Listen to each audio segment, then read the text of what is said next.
வேண்டும் என்ற சட்டங்கள் இருக்கும்போது அந்த சட்டங்களை எல்லாம் தான் ஒன்றியம் போட்டு மிதிக்கக்கூடிய அளவுக்கு கொண்டு வந்திருக்காங்க. ஆனா கடந்த 3 ஆண்டுகளாக அந்த சட்டத்தை அவர்கள்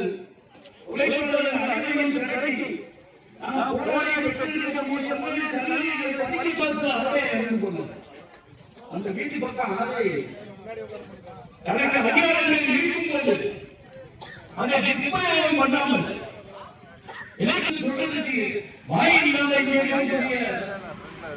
அன்னைக்கு ஒரு கூட்டத்துக்கு வந்திருக்கும் போது சொன்னாரு, ஒரு அதிகாரி இவர்கள் எல்லாமே ப்ரொடக்ஷன் யூனிட்ல இருக்காங்க அப்படின்னு சர்டிபிகேட் பண்ணிட்டாரு. 300 பேரு நிரந்தர ஸ்டாஃப் எங்கேயாவது 200 பேர் சொன்னா யாராவது ஒத்துக்குவாங்களா? தனக்கு மேல இருக்கக்கூடியவங்க முட்டாள் நினைச்சுக்கிட்டு இங்க இருக்கிறவங்க பண்ணாங்க. அவங்க எல்லாரும் இங்க ஒர்க் பண்றாங்க. 3 மாதத்துக்கு முன்னாடி இதே மாதிரி போயிட்டு கடைசி பஸ் ஏறி வந்துட்டு இருக்கும் போதா நம்ம ரசல் தோழர் கூட செல்ல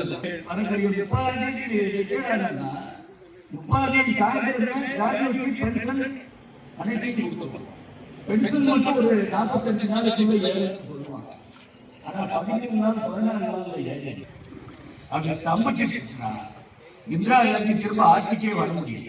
74 போராட்டத்துக்கு பிறகு அதுக்கு பிறகு பக்திகளை பயன்படுத்தி மோடி அவர்கள் மதவாதத்தை சொல்லி மக்களை பிரித்து இன்றைக்கு இந்துக்களுக்கு ஓட்டுகளை பெற்றுவிட்டார். அது போக எவ்வளவு பெரிய பிரச்சனை இன்றைக்கு 3 பிரித்து திடீர்னு சூட்டிங்க. இப்பதான் ஒவ்வொன்றா வெளிச்சத்துக்கு வந்துட்டு பிரச்சனையும் தலையிடணும்.